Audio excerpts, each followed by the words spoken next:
Shubham design and கன்ஸ்ட்ரக்ஷன்லேருந்து engineer Dinesh பேசுகிறேன். நம்ம கரூர் பஞ்சமதேவியில் பண்ணிகிட்ருக்கிற ப்ராஜெக்டோட ப்ராக்ரஸை தான் இந்த வீடியோவில் பார்க்க போகிறோம்.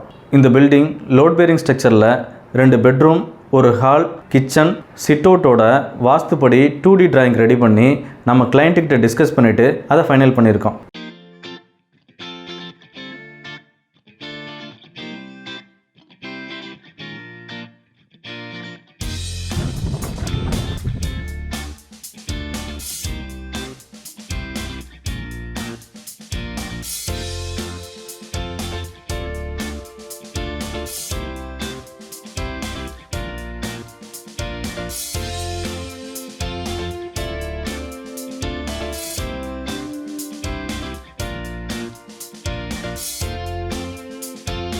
இந்த பில்டிங்கில் நம்ம பண்ணிகிட்ருக்கிற குவாலிட்டியான ஒர்க் மாதிரியே உங்களுக்கும் தரமாக பில்டிங் கட்டணுன்னா எங்களை காண்டாக்ட் பண்ணுங்கள்.